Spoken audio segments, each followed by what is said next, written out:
पाला बदलने की जो खबरें हैं वो लगातार आ रही हैं मनीष जी, और ऐसे में पल्लवी पटेल भी पहुंची हुई हैं। हो सकता है कि वो भी पाला बदल लें, जिस तरह की तमाम खबरें सामने आ रही हैं। मनीष जी अपनी बात पूरी करिए। मनोज पांडे की आप जिक्र कर रहे थे। मनोज पांडे, आपने कहा कि हमेशा उनकी सीट जो है कंप्रोमाइज़ हो जाती है, ऐसे में उनकी भी महत्वाकांक्षाएं हैं जिनको अब शायद वो पूरा करने की कोशिश कर रहे हैं। शांतनु जी, देखिए, राजनीति में जो भी है सबकी अपनी व्यक्तिगत महत्वाकांक्षाएं हैं, तो आपको उसको पहले समझ के उसको पहले प्लेकेट करना पड़ेगा कि वो कहाँ पे सही है, कहाँ पे गलत है। इसीलिए मैं बार बार कहता हूं कि ये मैनेजमेंट स्किल और मिस कैलकुलेशन का चुनाव है जो समाजवादी पार्टी को इसका खामियाजा भुगतना पड़ रहा है। अगर उन्हें तीसरी सीट छोड़नी ही थी तो वो इस सीट को किसी ऐसे कैंडिडेट को दे सकते थे जो ज्यादा डिजर्विंग होता। और जैसे अभी आप पल्लवी पटेल जी का जिक्र कर रहे थे, तो पल्लवी पटेल जी के भाजपा में आने से भाजपा को डबल इम्पैक्ट का फायदा होगा। अनुप्रिया पटेल का जो भाजपा में प्रभाव है वो थोड़ा सा कम होगा। तो भाजपा जो है ये मिक्स एनालिसिस करती रहती है कि ऐसे लोगों को जोड़ते रहो जिससे कि पार्टी में और जो लोग हैं वो बहुत ज्यादा हावी ना हो पाए, बहुत ज्यादा चुनाव में दबाव ना बना पाए। तो इस राजनीति को समझना पड़ेगा। बहुत सी पार्टियां ऐसा नहीं है जो आपको सीटें दिला पाए, लेकिन वो जनाधार में बड़ा परिवर्तन ला सकती हैं। वाराणसी के मौर्य साहब मानेंगे मनीष जी? देखिए, मानने ना मानने का इस समय कुछ नहीं है। ये लोकसभा का चुनाव है, सारा कुछ केंद्र से हो रहा है। मानना सबको पड़ेगा, सबको पार्टी की विचारधारा से चलना पड़ेगा, क्योंकि पल्लवी पटेल जी का वाराणसी की सीट पे काफी इंपैक्ट है। और पहले ये खबरें चल रही थी कि उन्हें इंडी अलायंस का कैंडिडेट बनाया जाएगा माननीय नरेंद्र मोदी जी के खिलाफ। तो भाजपा कोई भी ऐसा मौका छोड़ना नहीं चाहती जहां से उनके लिए कोई नेगेटिव न्यूज प्रसारित हो। और पल्लवी पटेल जी के आगमन से भाजपा का जो है और छोटे दलों का दबाव थोड़ा कम होगा और निखर के आएगा। बिल्कुल, देखिए, छोटे दलों का दबाव, और जिस तरह से आपने जिक्र किया मनीष जी की भारतीय जनता पार्टी किसी भी तरह की जो दिक्कत है वो पेश ना आए, इसी को लेकर तमाम तरह के उपाय कर रही है। इंडिया गठबंधन को तोड़ने से लेकर हमने देखा कि किस तरह से बिहार से शुरुआत हुई है, महाराष्ट्र तक अशोक चव्हाण जैसे तो तमाम वरिष्ठ नेता हैं। और ये दो बड़े राज्य भी हैं जहां पर सबसे ज़्यादा लोकसभा की सीटें आती हैं। उत्तर प्रदेश के बाद अगर बात की जाए तो वहां पर किस तरह से जो सीटों का फॉर्मूला है उसको तय किया जाए, इसकी शुरुआत जो है वो लगातार भारतीय जनता पार्टी के द्वारा की जा रही है। आपने बिल्कुल सही कहा कि मनीष जी की पल्लवी पटेल बड़ा प्रभाव रखती हैं। ऐसे में नरेंद्र मोदी जी की जो सीट है वाराणसी, वहां से किसी तरह की दिक्कत ना आए, इसका भी ख्याल जो है वो रखा जा रहा है भारतीय जनता पार्टी की तरफ से।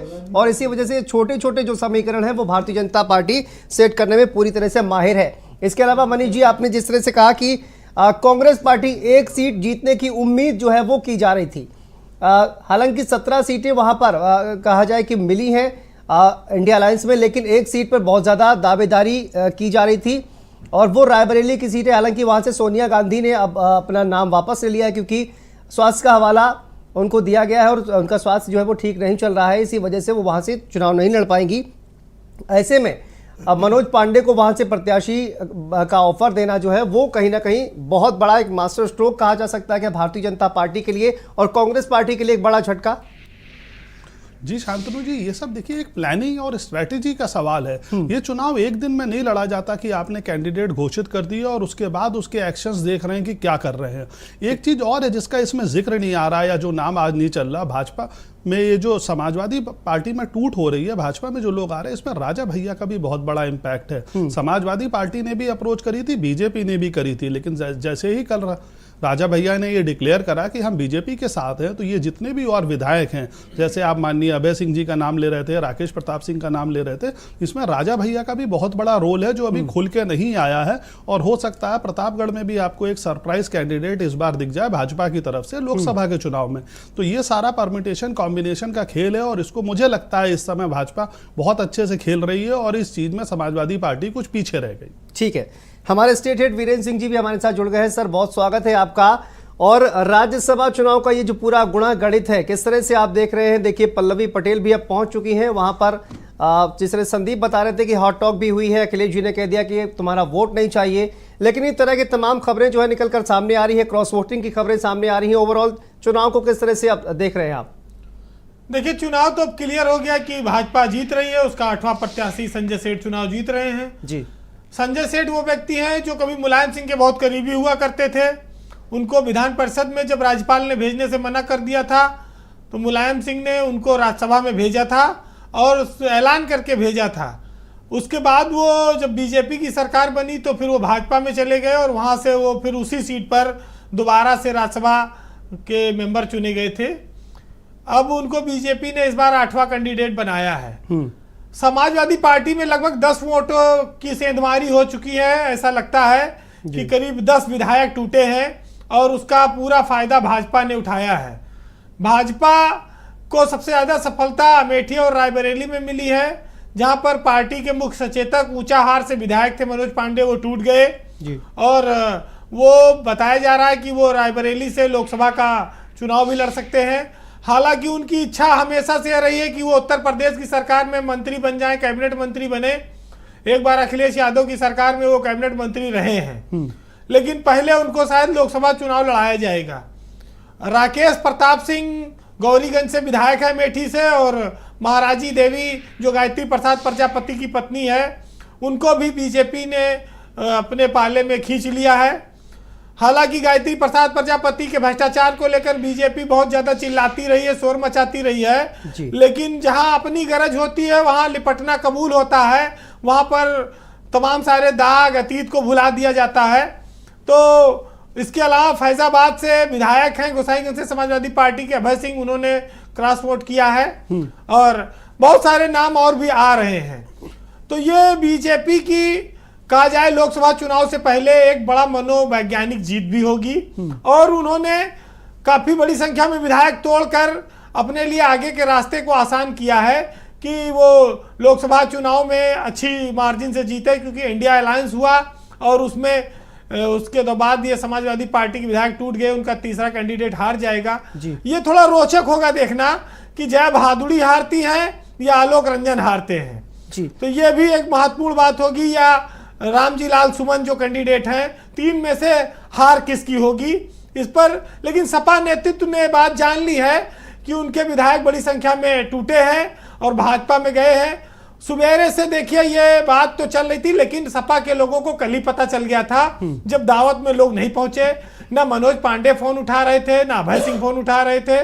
तो सपा के लोग जान गए थे कि ये लोग अब पार्टी के ग्रिप से, पार्टी की इच्छा से बाहर जा चुके हैं। पूजा पाल आपने नाम सुना होगा जी, वो भी बीजेपी को वोट देने जा रही हैं। रितेश पांडे के पिता राकेश पांडे, रितेश पांडे पहले अखिलेश यादव से मिले थे, लेकिन शायद टिकट नहीं हो पाया, इस वजह से वो बीजेपी में चले गए और अब उनके पिता भी चले गए।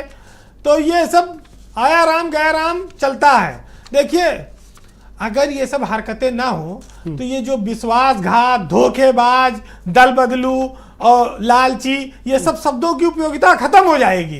इनकी उपयोगिता इसीलिए कि सियासत में बहुत बड़ी संख्या में ऐसे ऐसे अवसर आते हैं विधान परिषद के और राज्यसभा चुनाव के, जब आपको देखने को मिलते हैं। आज बीजेपी सत्ता में, वो क्रॉस वोटिंग करा रही है। अगर समाजवादी पार्टी यहाँ होती तो वो भी यही कराती है, बसपा भी। जिसका जब जब मौका आया है उसने साम दाम दंड भेद, लालच, दबाव, जो भी हो सकता है वो लोग अपनाते हैं। उत्तर प्रदेश की सियासत अब वो चरित्र वाली सियासत नहीं रही है। अब बहुत कुछ सामने कुछ है, निकलने के बाद पीठ पीछे कुछ है। और बीजेपी ने तो खैर दरवाजा खोल दिया है, जो आए वो नहा ले, पवित्र हो जाए, सारे पाप धुल ही जाते हैं बीजेपी में आने के बाद। तो उनका तो कुनबा बढ़ ही रहा है। जितने बड़े विरोधी नेता हैं, सपा के, कांग्रेस के, सब भगवामय हो रहे हैं और बीजेपी इस पे खुश हो रही है। तो ये तो देखिए, कांग्रेस ही नहीं, जहां जो दल विपक्ष में मौजूद है, बीजेपी उनके नेताओं को तोड़ रही है और वो ताकत में है। दोनों जगह उसकी सरकार है। तो लोग आज अंतरात्मा की आवाज पर आ रहे हैं। अंतरात्मा की आवाज अगर नहीं सुनोगे तो पुलिस की लाठी की आवाज सुनोगे, मुकदमा का आवाज सुनोगे, छापा का आवाज सुनोगे, कहीं से तो मानोगे जी। एक एक वोट की देखिए, चूंकि एक एक वोट की ज़्यादा महत्व बढ़ जाता है, ऐसे में इंडिया गठबंधन की अगर बात की जाए, कांग्रेस पार्टी के 2 विधायक भी हैं, बीएसपी का हालांकि 1 विधायक है। इसको किस तरह से देखते हैं, कांग्रेस पार्टी के विधायक और बहुजन समाज पार्टी का जो विधायक है वीरेन जी? देखिए, कांग्रेस ने तो जब गठबंधन हो गया तो उनके 2 ही विधायक थे, उनको कल रात से पकड़ के 4 लोग बैठे हैं जी। बीरेन चौधरी महाराजगंज से विधायक है, दीपक सिंह उनको अपने घर में कांग्रेस नेता बैठा के मुर्गा बनवा के कल रात में खिलवा रहे थे और उनको मना रहे थे कहीं जाना नहीं। तो लालच, आफर, अटैची और ये सब देखिए चलता है, हर चुनाव चलता है, कोई नई बात थोड़ी हो रही है। और संजय सेठ के नाम के आगे ही सेठ लिखा है। सेठ, महाजन, थैली साहब, पूंजीपति, ये लोग हमेशा संसद में बैक डोर से एंट्री लेते रहे हैं, कई बार हारे हैं और ज्यादातर जीतते हैं।